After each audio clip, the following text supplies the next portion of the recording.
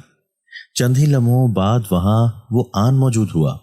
اس نے مجھے دیکھ کر مسکرا کر پوچھا، خوشبو کیسے آئی ہو تم؟ کئی دن سے تم آئی نہیں، میں تو روز تمہارا انتظار کر رہا تھا۔ میں نے اس کو کہا کہ میں تو ٹھیک ہوں، مگر میری نانی کی طبیعت ٹھیک نہیں تھی، اس وجہ سے میں گھر سے باہر نہیں نکل سکی۔ اس نے کہا چلو ٹھیک ہے، آؤ تمہیں لکڑیاں توڑ کے دے دوں۔ وہ مجھے لے کر پرانے پیپل اور نیم کے درخت کی طرف چلا گیا اور بڑی تیزی کے ساتھ ان پر سے پتی پتی لکڑیاں توڑ کر اکٹھی کر کے رکھ دی۔ میں اتنی ساری لکڑیاں دیکھ کر خوش ہو گئی تھی۔ جب اس نے وہ لکڑیاں باندھ دی تو میں نے اس سے پوچھا کہ فارس، تم لوگ کہاں رہتے ہو؟ وہاں پر تمہارا کوئی گھر تو نظر نہیں آتا، اور 2-3 روز پہلے رات کو یہاں بہت ساری خوبصورت روشنی جل رہی تھی، کیا یہاں پر کسی کی شادی تھی؟ میری بات سن کر وہ ہنسنے لگ گیا اور کہنے لگا، تمہیں روشنیوں سے ڈر نہیں لگا؟ میں نے کہا نہیں، مجھے تو روشنی بہت پسند ہے۔ گاؤں میں جس گھر میں بھی شادی ہوتی ہے وہاں وہ ڈھیر ساری رنگ برنگی چھوٹی چھوٹی روشنیاں لگاتے ہیں، مجھے تو بہت پسند ہے روشنی۔ تو وہ کہنے لگا چلو کسی دن تمہیں دکھاؤں گا کہ وہ روشنی کس چیز کی ہوتی ہے۔ میں نے اس سے دوبارہ پوچھا، تم کہاں رہتے ہو؟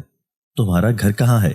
اس بات پر وہ زور سے ہنس پڑا اور کہنے لگا، تم ابھی بہت چھوٹی بچی ہو، کتنے سوال پوچھتی ہو، اور بتاؤں گا لیکن ابھی نہیں، ویسے میرا گھر یہاں سے بہت ہی قریب ہے۔ میں نے اس سے پوچھا، تمہارے امی ابا دونوں ساتھ رہتے ہیں؟ اس نے کہا ہاں، میرے گھر میں امی ابا، چھوٹے بہن بھائی اور میری دادی دادا سب لوگ مل جل کر ایک ساتھ رہتے ہیں۔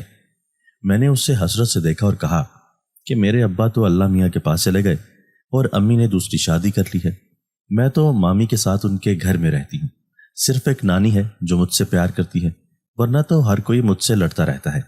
اس نے میری طرف دکھ سے دیکھا اور کہا، کوئی بات نہیں، ایک دن سب کچھ ٹھیک ہو جائے گا، اور چلو بہت دیر ہو گئی تمہیں آئے ہوئے، جلدی جلدی سے یہ لکڑیاں لے جاؤ ورنہ اس سے پہلے کہ تمہاری مامی پھر تمہیں مارنے کے لیے پہنچ جائے۔ میں نے اس کی بات سن کر کہا ٹھیک ہے دوست، میں چلی جاتی ہوں، اور یوں میں واپس آ گئی۔ میری زندگی کے دن اسی طرح گزر رہے تھے۔ اب اکثر جب بھی فارس مجھے ملتا تو کوئی نہ کوئی کھانے کی چیز میرے لیے لاتا تھا۔ وہ کھانا اتنا مزیدار ہوتا، میں نے پوری زندگی میں کبھی ایسا کھانا نہیں کھایا تھا، مگر وہ کہتا کہ کھانے کے بارے میں کسی سے ذکر مت کرنا۔ میں اکثر اسے کہتی کہ میں تھوڑا سا کھانا بچا کر اپنی نانی کے لیے لے جاتی ہوں، اس بات پر وہ سختی سے مجھے منع کر دیتا۔ ایسے ہی میں 17 سال کی ہو گئی۔ اب گاؤں کے لوگ میری مامی کو لڑتے اور کہتے کہ یتیم بچی کو اس طرح سے گھر کے کاموں کے لیے اکیلے باہر مت بھیجا کرو، زمانہ بہت خراب ہے، اور جس باغ میں یہ جاتی ہے وہ ایک عرصے سے ویران ہے اور آسیب زدہ بھی۔ میں نے جب آسیب زدہ سنا تو مجھے سمجھ نہیں آیا۔ میں نے آس پاس کی عورتوں سے بھی پوچھا اور مامی سے بھی۔ مامی نے تو کوئی جواب نہیں دیا، مگر برابر میں رہنے والی خالہ ساجدہ کہنے لگی، بیٹا آصف زدہ کا مطلب ہوتا ہے جس جگہ پر جنات کا بسیرا ہو۔ میں نے خالہ سے پوچھا، خالہ جنات کیا ہوتے ہیں؟ تو کہنے لگی، آگ سے بنی ہوئی مخلوق جو بہت خطرناک اور طاقتور ہوتے ہیں۔ میں نے معصومیت سے پوچھا، کیا مامی سے بھی خطرناک ہوتے ہیں؟ تو خالہ بیچاری ہنسنے لگی اور کہنے لگی، ہاں بیٹا، تمہاری مامی سے بھی زیادہ خطرناک۔ یوں میرے ذہن میں ایک سوال آ گیا کہ میں فارس سے پوچھوں گی جنات کیا ہوتے ہیں اور آصف زدہ کسے کہتے ہیں۔ اب ماموں بھی گاؤں والوں کی باتوں سے پریشان ہو کر کوشش کرتے تھے کہ وہ لکڑیاں خود ہی لے آئیں، اس لیے میں کم سے کم گھر سے باہر نکلتی اور باغ میں بھی اب میں کبھی کبھی جاتی تھی۔ فارس بھی میری طرح ہی بڑا ہو رہا تھا۔ ایک دن جب میں رات کو پانی پینے اٹھی تو میں نے دیکھا کہ آج پھر باغ میں بہت روشنی ہے۔ گاؤں کے گھروں کی دیواریں چھوٹی چھوٹی ہوتی تھیں، اس لیے مجھے یوں لگ رہا تھا جیسے باغ میں بہت سے لوگوں کے بولنے کی آواز آ رہی ہے اور ساتھ ہی شہنائیاں بھی بج رہی ہیں۔ میرے دل میں ایک دم سے خیال آیا کہ یہاں پر کوئی شادی ہو رہی ہے۔ میرا قد کافی لمبا ہو چکا تھا، اس لیے میں آہستہ آہستہ باہر کے دروازے کی طرف گئی اور ماموں کے کمرے کی طرف دیکھا تو وہاں پر سبھی لوگ سو رہے تھے۔ میں نے اللہ کا نام لیا اور نکل کر باغ کی طرف چلنا شروع کر دیا۔ میں جیسے جیسے باغ کے قریب ہوتی جا رہی تھی مجھے ہنسنے بولنے کی آوازیں صاف سنائی دے رہی تھی، ساتھ میں ہی کھانے کی بہت زبردست خوشبو پھیلی ہوئی تھی اور ڈھول اور شہنائیاں بھی بج رہی تھی۔ میں خوشی خوشی باغ کے اندر چلی گئی۔ جب میں اندر گئی تو میں نے دیکھا کہ وہاں بہت شاندار قسم کی تقریب چل رہی ہے۔ یوں لگ رہا تھا جیسے کسی کی شادی ہو۔ عورتیں، بچے اور بڑے ہی بڑے خوبصورت رنگ برنگے لباس پہن کر ادھر ادھر پھر رہے تھے۔ میں درختوں کے پیچھے چپتی چھپاتی آگے ہی آگے بڑھ رہی تھی۔ ایک جگہ جا کر میں درخت کے پیچھے چھپ کر کھڑی ہو گئی۔ یہاں پر ایک خوبصورت تخت کے اوپر بڑی ہی خوبصورت دلہن بیٹھی تھی اور ساتھ میں جو لڑکیاں وہاں پر موجود تھیں وہ بھی ایک سے بڑھ کر ایک خوبصورت تھی۔ پہلے میں نے سوچا کہ میں فارس کو آواز دوں، پھر سوچا رات کو اتنی دیر ہو گئی ہے، وہ تو سو رہا ہوگا، وہ کیسے میری آواز دینے پر آ جائے گا۔ پھر میں نے ادھر ادھر دیکھا تو ایک طرف سے مجھے کھانے کی بہت زیادہ خوشبو آ رہی تھی، جس کی وجہ سے مجھے شدید بھوک محسوس ہونا شروع ہو گئی تھی۔ رات کو مامی نے ایک ہی روٹی دی تھی، جس کی وجہ سے اب مجھے شدت سے بھوک کا احساس ہو رہا تھا۔ میں درختوں کی آڑ لے کر اس طرف چلی گئی جہاں پر کھانا رکھا ہوا تھا۔ یہاں پر بھی بہت بڑے بڑے تختوں پر بہت ہی لذیذ کھانے رکھے ہوئے تھے، جسے دیکھ کر میں خود پر قابو نہ پا سکی اور سوچنے لگی کہ کیسے جا کر یہاں سے تھوڑا سا کھانا اٹھا کر بھاگ جاؤں، کیونکہ میرے کپڑے اس تقریب میں شامل لوگوں سے 1000 گنا زیادہ بدترین حالت میں تھے۔ سمجھیں کہ ایک طرف شہزادے اور شہزادیوں کا ہجوم تھا اور دوسری طرف میری حالت کسی غریب فقیر سے بھی بدتر تھی۔ میں درختوں میں ہی چھپ چھپ کر ان تختوں کے پاس پہنچ گئی اور سب سے نظر بچا کر ایک تخت کے نیچے جا کر بیٹھ گئی اور ہاتھ بڑھا بڑھا کر وہاں سے تھوڑا تھوڑا کھانا اٹھا کر کھانے لگی۔ ابھی میرے ہاتھ میں صرف ایک مرغ کی ٹانگ ہی لگی تھی، جسے میں ندیدیوں کی طرح کھا رہی تھی کہ ایک دم سے کسی کا بہت ہی سخت ہاتھ تخت کے نیچے آیا، جس نے مجھے میری گردن سے پکڑ کر اٹھا لیا۔ میں اس مصیبت کے لیے ہرگز تیار نہیں تھی، اس لیے میں نے چیخ چیخ کر رونا شروع کر دیا۔ جس نے مجھے گردن سے پکڑ کر اٹھایا تھا وہ انسان بہت ہی لمبا چوڑا اور طاقتور تھا۔ میرے خوف کی وجہ سے وہ میری حالت خراب ہو رہی تھی۔ سبھی لوگ وہاں پر جمع ہونا شروع ہو گئے۔ ان میں سے ایک نے کہا کہ یہ آدم زادی یہاں پر کیسے آئی؟ اس انسان نے چیخ کر مجھ سے پوچھا کہ تمہاری ہمت کیسے ہوئی ہماری محفل میں آنے کی؟ اب تمہیں کڑی سزا ملے گی۔ میں یہ سن کر اور بھی زور سے رونے لگی۔ اتنے میں کیا دیکھتی ہوں کہ اسی ہجوم میں سے نکل کر ایک خوبصورت نوجوان آگے آتا ہے اور کہتا ہے کہ محترم طالوت چچا، اس لڑکی کو چھوڑ دیجئے، یہ میری دوست ہے اور ایک یتیم لڑکی ہے۔ یہ اکثر دن میں اسی باغ میں آتی ہے اور یہ ہم لوگوں کے بارے میں کچھ بھی نہیں جانتی۔ اس نوجوان کے پیچھے سے خوبصورت عورت بھی نکل کر آ گئی اور وہ بھی کہنے لگی، جی طالوت بھائی، یہ معصوم لڑکی پہلے ہی دنیا کی ستائی ہوئی ہے، اسے چھوڑ دیجئے۔ اس انسان نے مجھے آرام سے زمین پر چھوڑ دیا۔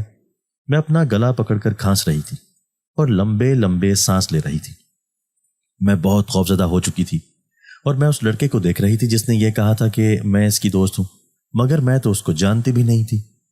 میں نے گھبرا کر فارس کو آواز دینی شروع کر دی تو وہ لڑکا اور اس کی ماں ہنسنے لگے۔ ایک دم سے وہ لڑکا فارس کی شکل میں آ گیا۔ یہ دیکھ کر میں اور بھی زیادہ خوفزدہ ہو گئی۔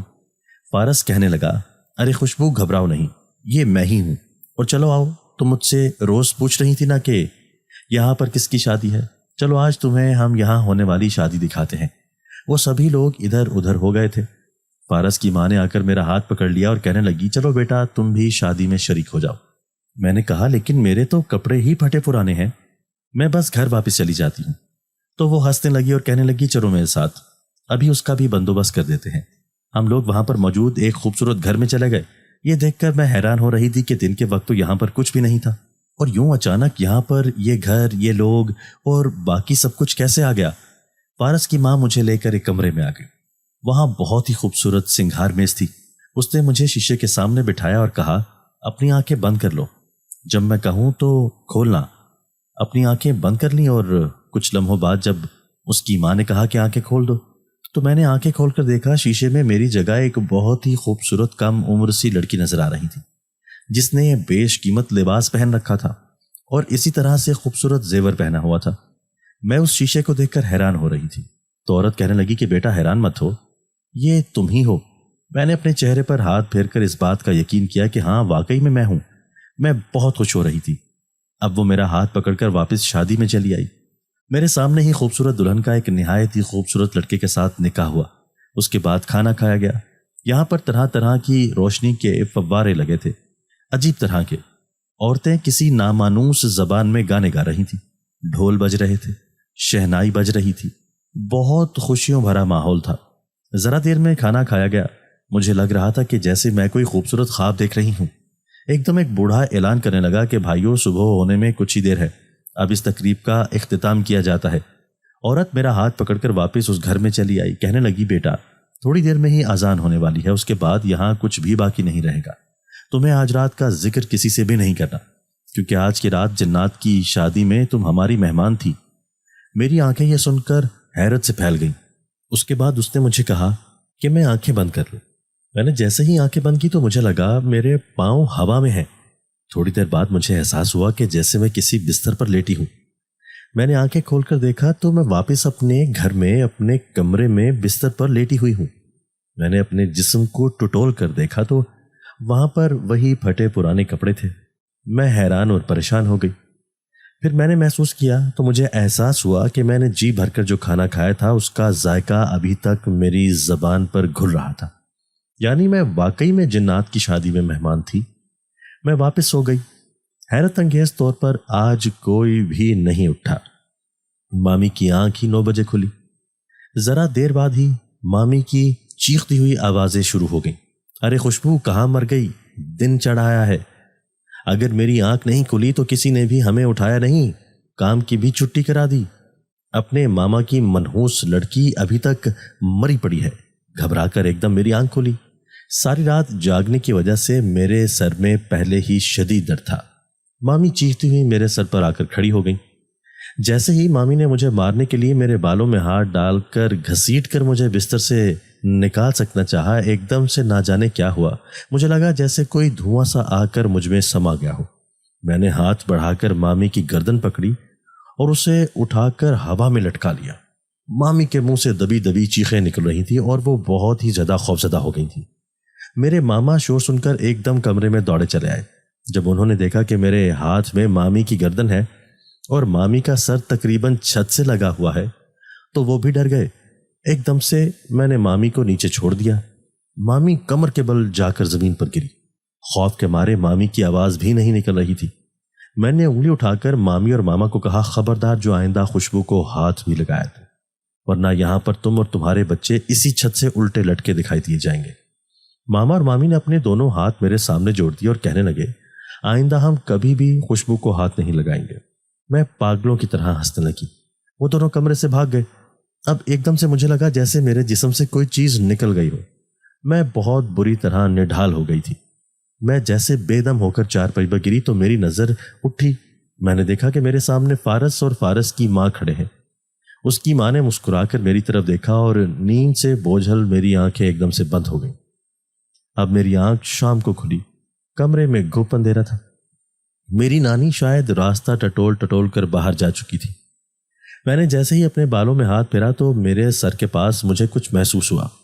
جب میں نے اسے ہاتھ میں اٹھا کر دیکھا تو وہ ایک خوبصورت سی انگوٹھی تھی۔ جو کسی بلب کی طرح جل رہی تھی۔ جب میں نے اس کو چھوا تو ہر طرف روشنی پھیل گئی۔ میں نے انگوٹھی پر ہاتھ پھیرا تو اس میں آج صبح کی ساری کارروائی نظر آنا شروع ہو گئی۔ پہلے میں تھوڑی ڈری، اور پھر جب میں نے دیکھا کہ یہ سب کچھ فارس اور اس کی ماں نے کیا تو میں ہنس پڑی۔ میں نے انگوٹھی اٹھا کر چھپا دی۔ ایک دم میرے کانوں میں سرگوشی ہوئی، خوشبو، آئندہ اگر کوئی بھی مسئلہ ہو تو اس انگوٹھی کو چھو کر ہمیں آواز دے لینا، ہم فوراً آ جائیں گے۔ یہ آواز فارس کی تھی۔ میں بہت خوش تھی۔ اتنے برس جو میں نے خاموشی سے ظلم برداشت کیا، اب اس سے جان چھڑوانے کا وقت آ چکا تھا۔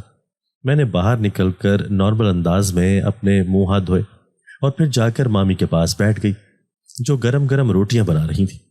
میں نے آج زندگی میں پہلی بار مامی سے پوچھے بنا 2 گرم گرم روٹیاں اٹھا کر اپنے سامنے چنگیر میں رکھی اور مرغی اور آلو کا سالن بنا کر پیالہ بھر کے کھانا شروع کر دیا۔ میری مامی کے منہ سے کوئی بھی آواز نہیں نکلی۔ میری نانی دور صحن میں چارپائی پر بیٹھی تھی۔ خود پیٹ بھر کے کھانا کھانے کے بعد میں اپنی نانی کے لیے بھی کھانا لے گئی۔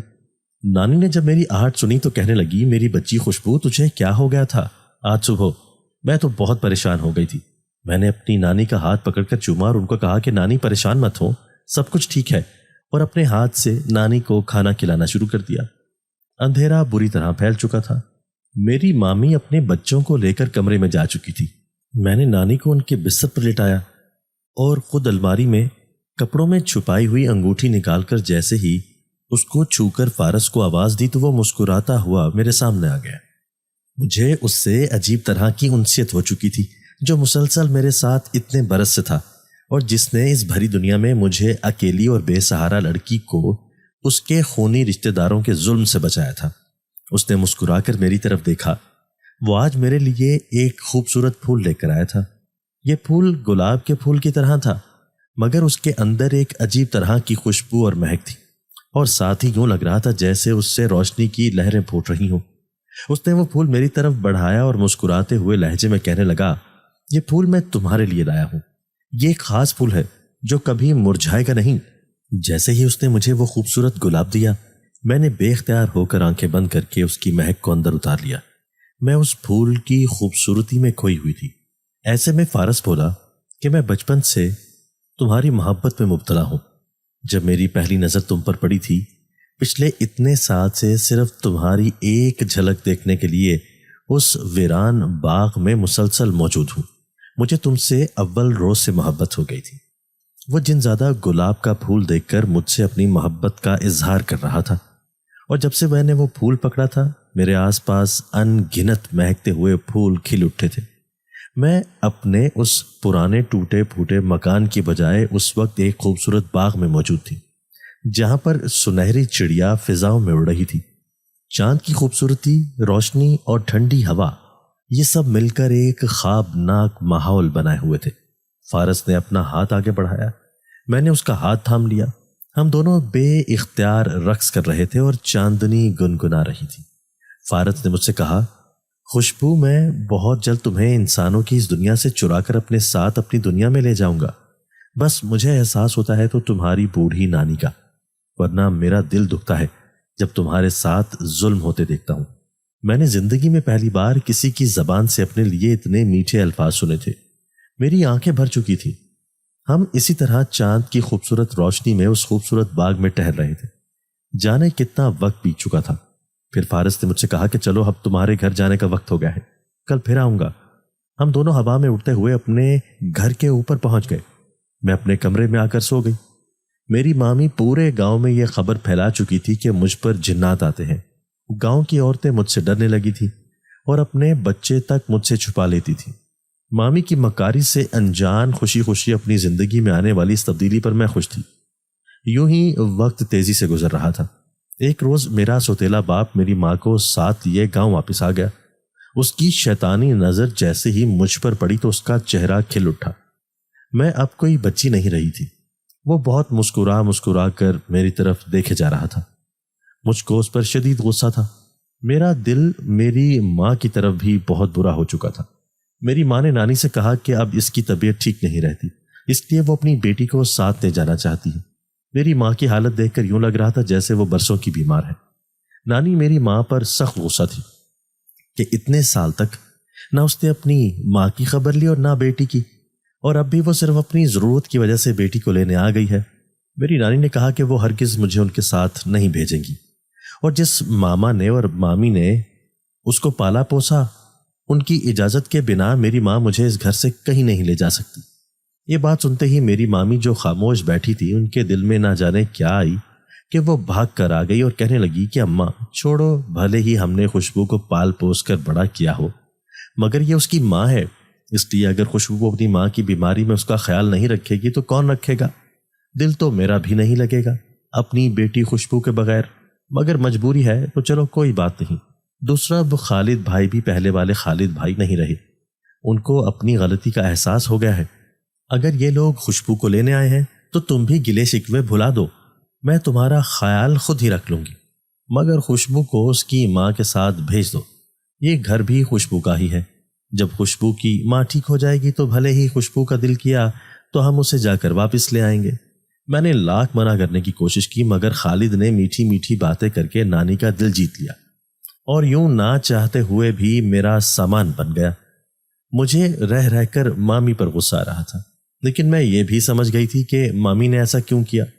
میں نے سب سے پہلے سامان میں سے ڈھونڈ کر اپنی انگوٹھی پہنی اور اس میں لگا ہوا پتھر چھپا لیا۔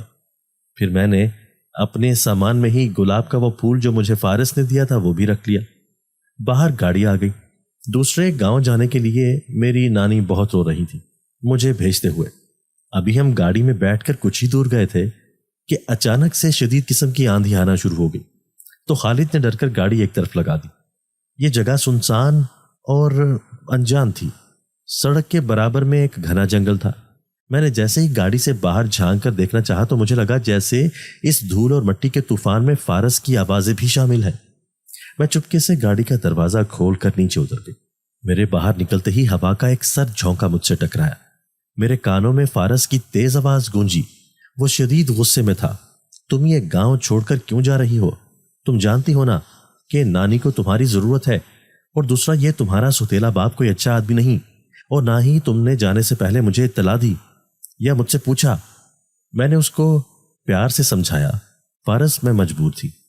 مامی نے جان بوجھ کر گھر سے بھیجنے کے لیے میرے باپ کی سائڈ لی، اور تم پریشان مت ہو، میں نے تمہاری دی ہوئی انگوٹھی اور پھول سنبھال کر رکھا ہوا ہے، جب بھی وہاں پر میرے ساتھ کوئی مسئلہ ہوا تو میں ضرور تمہیں بلا لوں گی۔ وہ اس مٹی کے طوفان میں ایک دم سے میرے سامنے آ کر کھڑا ہو گیا۔ اس کے چہرے پر شدید ناراضگی تھی۔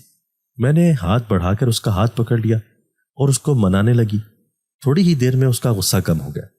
اس نے پیار کے ساتھ میری طرف دیکھا اور کہا کہ اپنا خیال رکھنا، کوئی بھی خطرہ ہو مجھے آواز دے لینا، نہ تو تم اکیلی ہو اور نہ ہی لاوارث، تم ایک جنزادے کی محبت ہو، بس یہ بات یاد رکھنا۔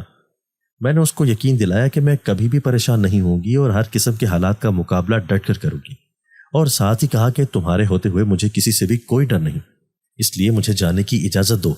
اور میں گاڑی میں واپس بیٹھ گئی۔ تھوڑی دیر بعد طوفان تھم گیا اور ہماری گاڑی میرے سوتیلے باپ کے گاؤں کی طرف تیزی سے چل پڑی۔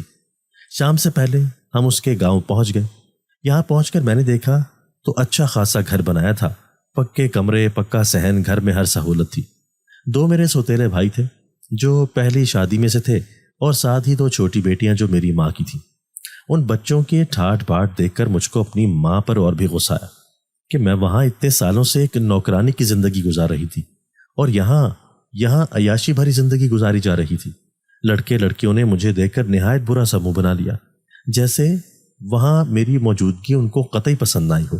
میری ماں نے مجھے کہا کہ خوشبو تم ملازمہ کے ساتھ جا کر رات کے کھانے کی تیاری کر لو، میرا پرہیزی کھانا بنے گا، باقی کام تمہیں ملازمہ سمجھا دے گی۔ تو ایک دم سے مجھے سمجھ آیا کہ یہ محبت کا ڈھونگ کیوں رچایا جا رہا تھا۔ جیسے اتنے سال تک میں نے اپنی مامی کو سنبھال کر رکھا، اب بس جگہ بدلی ہے، اب مجھے اپنے سوتیلے باپ کا گھر سنبھالنا ہے۔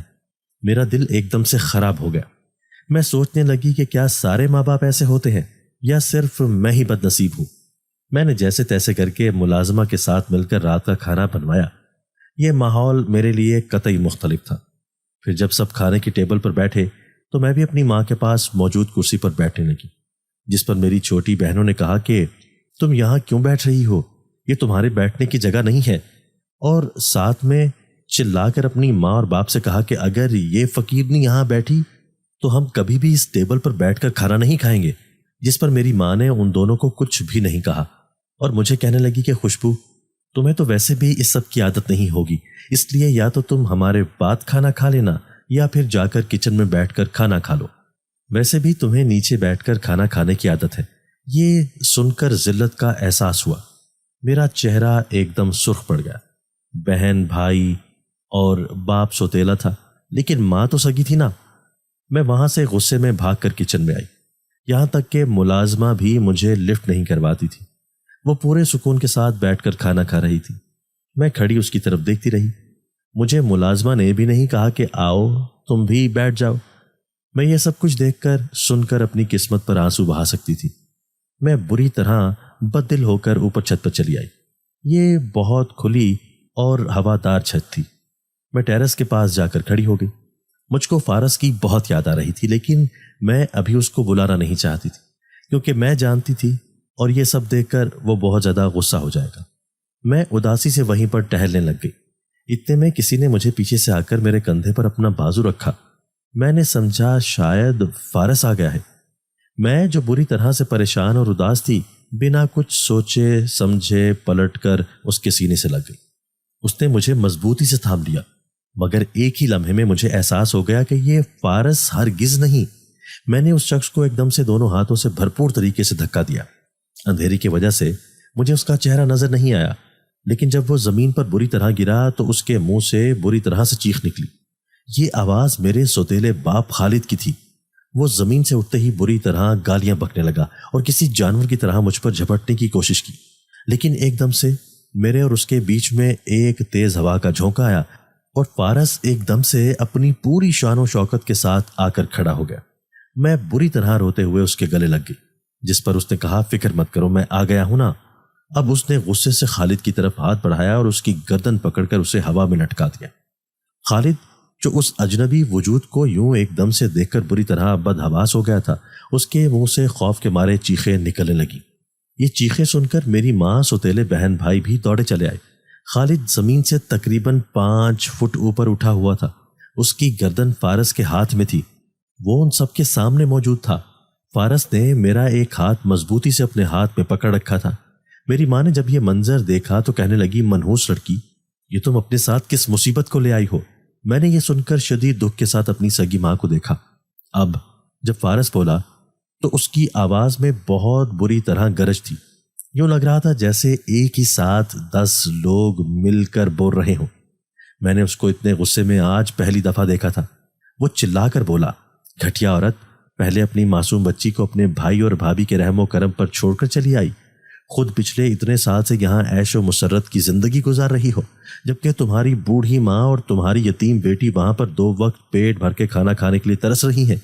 اب جبکہ تم بوڑھی ہو گئی ہو اور یہ شخص تمہارے ہاتھوں سے نکلتا جا رہا ہے، تو تب تم اپنے مکروہ مقصد کے لیے اپنی بیٹی کو لے آئی۔ کیا تم نہیں جانتی کہ اس شخص کی نیت میں فطور ہے؟ اور اگر اس نے تم کو مجبور بھی کیا کہ اپنی بیٹی کو یہاں لے آؤ تو تم تو اس کی سگی ماں تھی، تم اس کے گندے ارادے جان بوجھ کر بھی اپنی بیٹی کو یہاں لے آئیں۔ کیوں آئیں؟ صرف اس لیے نا تاکہ تمہاری یہ عیش و آرام کی زندگی یوں ہی چلتی رہے۔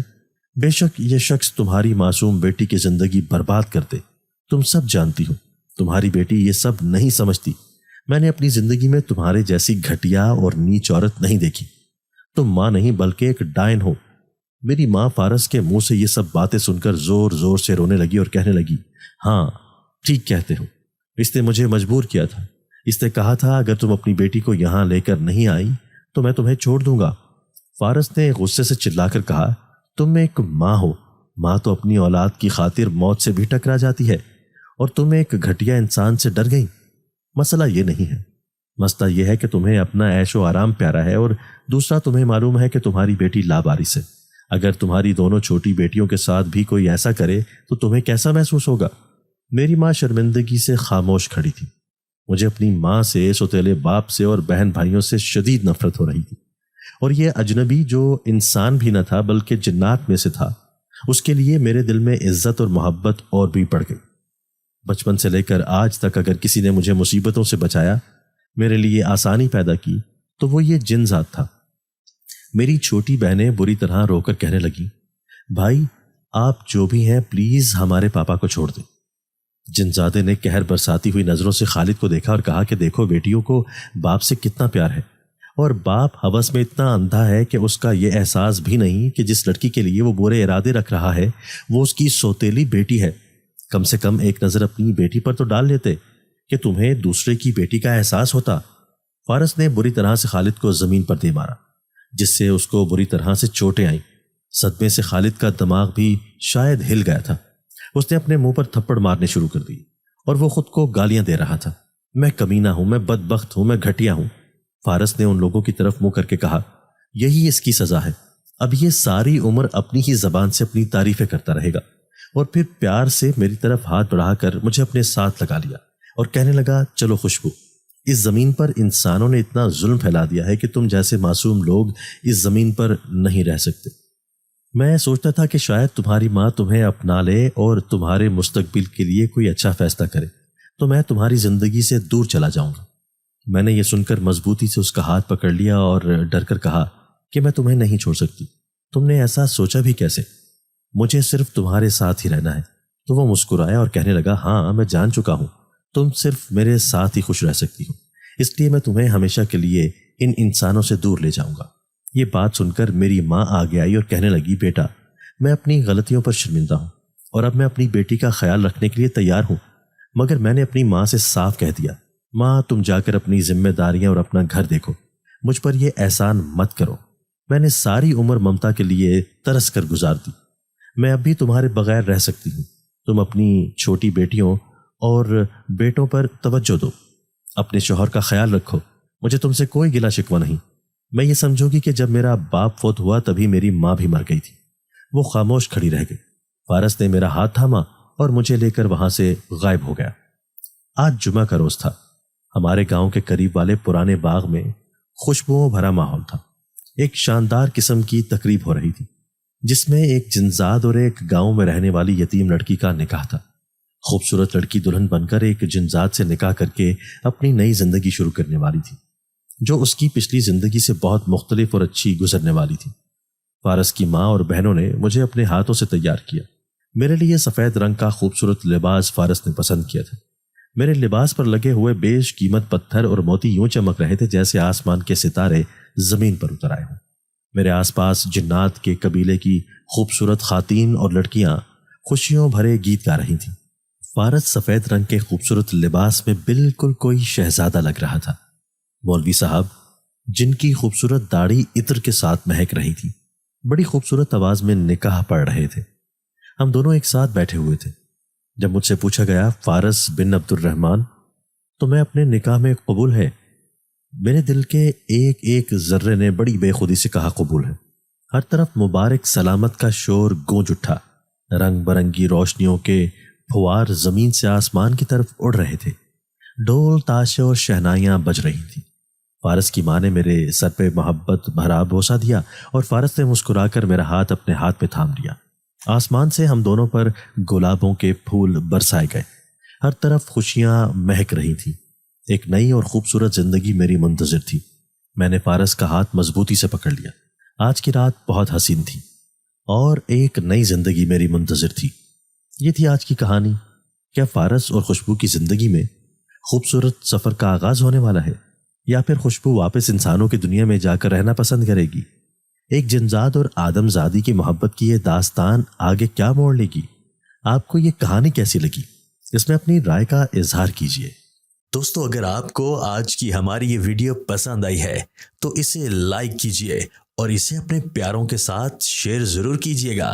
اور ہاں، اگر آپ نے ابھی تک ہمارا چینل سبسکرائب نہیں کیا تو ہمارا چینل سبسکرائب کر دیجیے اور بیل آئیکن بھی پریس کر دیجیے تاکہ ہماری ہر نئی آنے والی ویڈیو آپ کو بر وقت مل سکے۔ اللہ حافظ۔